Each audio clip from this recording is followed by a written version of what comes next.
Hey guys, Fast Eddie here. I wanted to talk to you a little bit today about electricity and the cost of electricity and our supply of electricity here in Panglao. People say when you're coming to the Philippines, you live like a king because everything's so much cheaper here. Well, it is cheaper here when it comes to electricity. And but first, I want to talk a little bit about the power supply here. It's for the month we've been here, it's been pretty good. I think we had one outage of about 3 or 4 hours on a Sunday. Other than that, we've had a few outages between like 6 in the morning, 7 in the morning for an hour or so. I assume it's some type of maintenance. They usually try to announce it. They send out messages. I'm on a Facebook group that the Bohol Power Company will send out messages, and then other groups will share it. The expat group and the Panglao local group will share it, and so you kind of keep up on what you kind of plan your day based around your power outages. But for the most part, in the month that I've been here, we haven't really had anything of significance. I know one time when they had the big earthquake here back in 2013, Lolita was up without power for 3 weeks. It wasn't until, I mean, literally, it wasn't until like an hour before the Manny Pacquiao fight was going to come on did the power get restored on the island, and so everybody could watch the fight. But that's the way it goes. The power here is supplied by a company called, it's a cooperative. I think it's government owned, privately owned, kind of a co-share thing called Bohico. I see their trucks around trying to fix lines and stuff like that. It's called Bohico One, and they provide, I believe, the power to the southern part of Bohol, mostly Tagbilaran, and the more populated areas, as well as Panglao.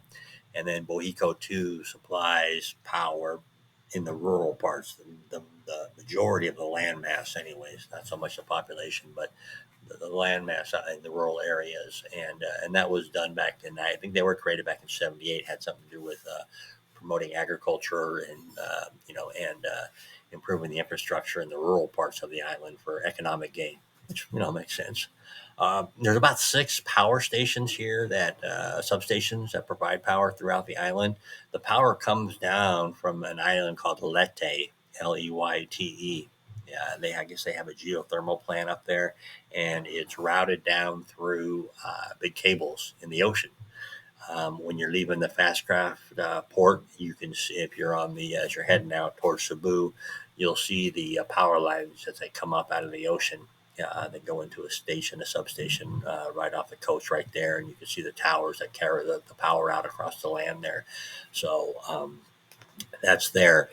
And but like I said, the big lines in there. When you have a typhoon, when you have the earthquake, the power cables get disrupted, the services get disrupted. So that's what they're trying to avoid. They're in the process of building a new power plant here in Bohol. I guess the bidding process was just completed this in June, and there's a company that's going to be building a geothermal plant here in Bohol, which, based on one article I read, it said it would lower electricity costs.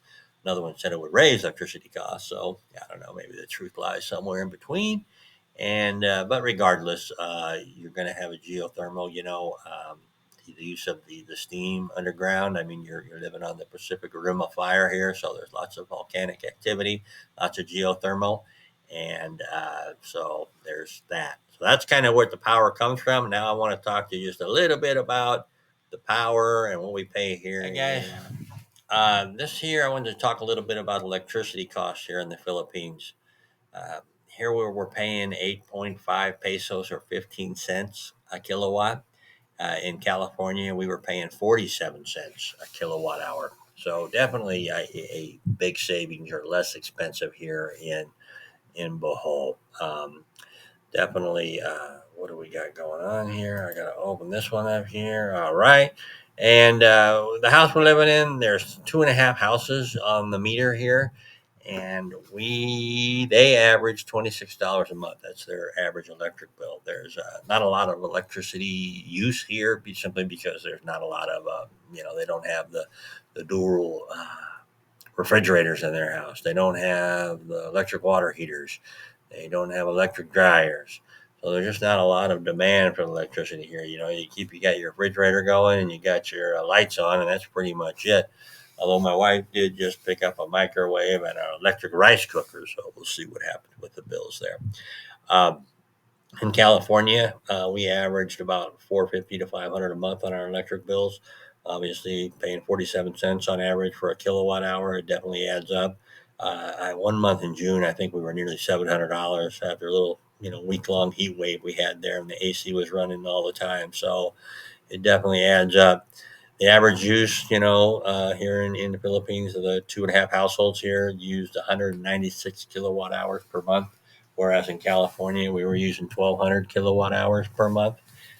Kind of shows you the difference in demand. We had a lot of demand in California for electricity, so that's why our bills were so much higher. In addition to the cost of the energy we were getting.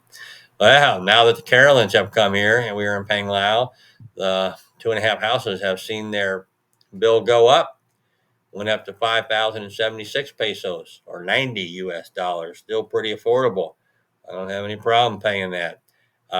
We've increased the kilowatt hours by 240 because of, I will assume it's in addition to the microwave. My wife just got the microwave last week, so it wasn't included in this bill, and the electric rice cooker. But we have two AC units.